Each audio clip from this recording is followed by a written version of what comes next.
Hey guys, WQQEQR here with my guide for Silencer.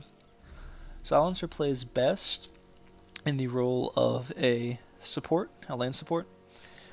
He lanes best with someone with some form of hard CC because while he does a lot of damage and silences, drains mana, that kind of thing, he lacks the ability to secure a kill for his lane mate. Let's go into his abilities.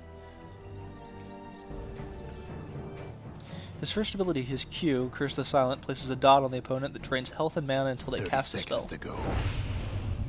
His second ability, Glaze of Wisdom, deals damage based on his intelligence and drains intelligence from his opponents.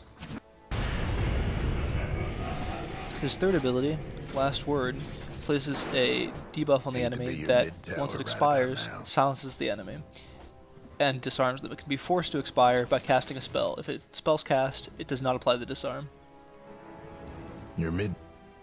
His ultimate, Global Silence, is exactly what it says. It's a global silence that goes through any form of magic immunity. Your mid tower needs a little help. Here are some examples of how to use his abilities in game. Here I'm getting harassing with my Curse the Silent and my Glaze of Wisdom. When Kunkka's Q comes down, it comes time for a fight. So I use some more of my Glaives and take a Curse the Silent on both of the opponents. As Tiny starts to get low, I notice that I won't be able to finish him off, so I follow him, get one last Glaze, and steal some intelligence. Damage! Next up, here Enchantress is going for a gank. Unfortunately, Skeleton King doesn't seem to be aware of it, so he's not tanking the creep wave so that we can go in.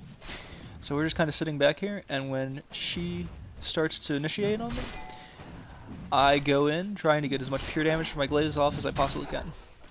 So I give a Curse the on both targets, and start getting pure damage from my Glaives. She's able to kill Kunkka, and I'm able to drain yet even more intelligence from Tiny. 2 down. Here I'm planning a gank for Alchemist. I'm just kind of sitting here waiting for them to overextend. As soon as they overextend, I know to go in. Right here is where they push a little too far into the lane. So here I go in, Curse the Silent, and Last Word goes off on Undying. He silences himself, and he dies. And then Lena gets in the acid and takes too much damage and dies. This clip shows that you can combine the use of your Q and your E to kill an opponent without getting too close. So Q goes off, E goes off, and I'm able to back off without getting that close to Lena and get a kill. This clip shows how to deal with a carry that's diving into tower. So Curse the Silent goes off, and then Last Word goes off. He can't quite catch up with me, so he uses Sprint to try and catch me. Alchemist stuns him, and we're able to get the kill on him.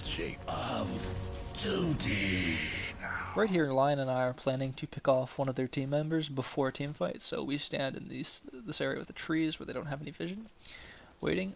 Undying came close, but it ended up being Lena that got ganked. So Enchantress comes, and we're able to finish Lena off quickly. We then head towards the tower.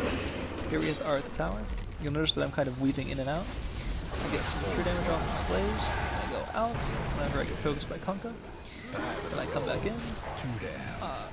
Undying gets hexed, and we're able to kill him, and push for the tower and the racks. And here's just an example of what to do during a mid-game team fight. So Curse the Silent goes out on a few targets, Last Word goes off on Lena so that she can't use any of her combo. Global Silence doesn't come off because I'm trying to keep them from running from us because we're winning the team fight right now. So Kunkka comes in, and right when he comes in, Lion gets a stun off, then Enchantress comes in, and I'm able to back away from Undying so that I don't get killed by him or Tiny, and we're able to kill everyone in the team fight but Tiny and push the first tower mid-game. 7 in a row. The Dire might want to mine their top tower down for the Dire's. Here's the area where I usually talk about my build. Now, Silencer is either built like a hard support or played like a soft support and then transitioned into a kind of semi-carry mid to late game. To build him like a support, you're going to want to grab things like Mekansm, wards, dust. You'll probably grab arcane boots instead of power treads. But when I'm trying to transition him into playing as a carry, what I grab instead are items like Force Staff, power treads, Orchid Malevolence, and I always grab the power treads first. Then mid to late game, I'm trying to work on items like Scythe of Vyse, possibly a Yule Scepter, but more likely something like Rod of Atos. Just general items that give high levels of intelligence, trying to get Orchid Malevolence as your third item after boots and force staff, so that you have the attack speed to go with the high intellect items. Thanks for watching, guys, and enjoy playing Silencer.